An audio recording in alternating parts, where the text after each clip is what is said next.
It's been a while. Oh man, look at my hair. It's like so long and floppy. Don't worry, I'm not getting a haircut. I never will. The past one's been a lot more hectic than I wish it would have been. Thankfully, things are settling down. I'm doing fine.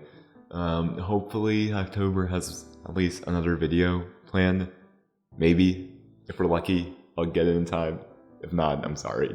But on to the topic of today's video, and that is the Walkman. I love and hate Spotify. Being able to stream music anywhere is practically the best thing ever, and the seamless transition between computer and phone it's just Da Vinci. You couldn't invent this. However, I don't like the fact that they don't pay indie artists well, so I set out to find an alternative. And then you have record players, which are cool, but they're pricey. And then of course you have the topic of today's video, the Walkman.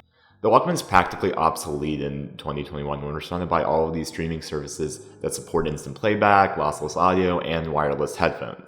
There's just a certain charm that the Walkman has I can't get from listening to music on my phone.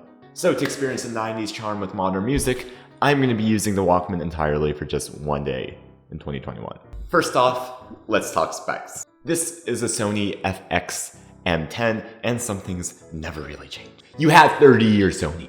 30 years. Sony still makes modern Walkmans, which are just glorified MP3 players, but they also cost $350 at the same time, so I really don't see the point. I mean, it's cool, but it's also $350, which you can invest in more important things like webcams.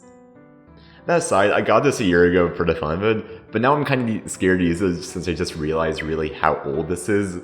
This one specifically is from 1991, but nonetheless, we got tapes.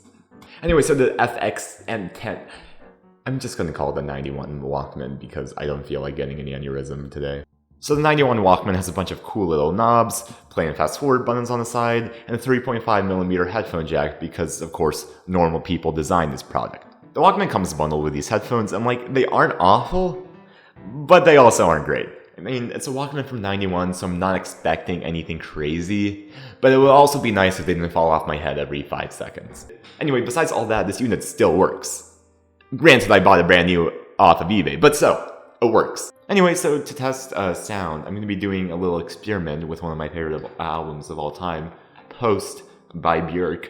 We're going to be testing this on vinyl, on a cassette, and on Spotify on some low-end Logitech speakers. Let's just see how it holds out.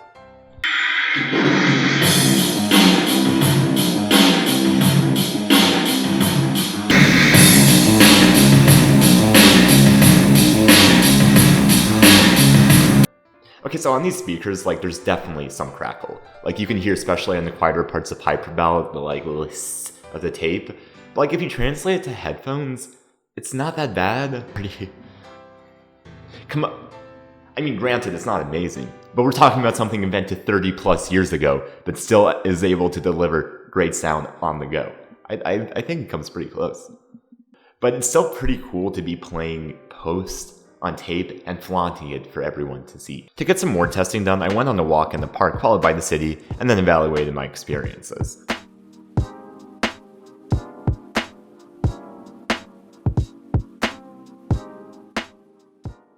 Okay, so I think that the Walkman's definitely cool.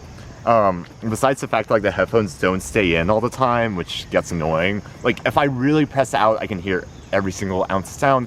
And the sound quality is not awful, obviously. It's a piece of technology from 91, but it holds up decently today.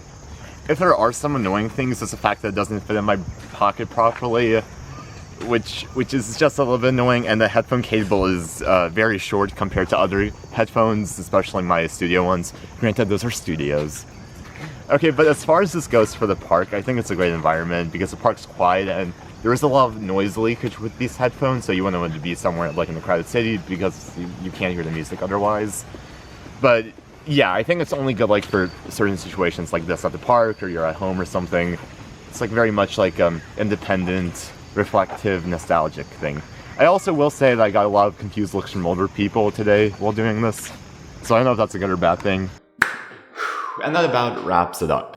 The Walkman's a really cool piece of history I never got to experience because I was born in the age of MP3 players. I definitely will use this more, especially when I go hiking, just because of how well it works with folk albums. I think it works really nice with a acoustic guitars to add a little crackling sound to it.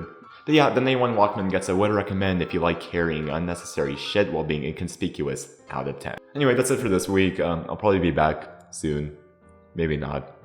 Hopefully soon. With some more great content. Bye.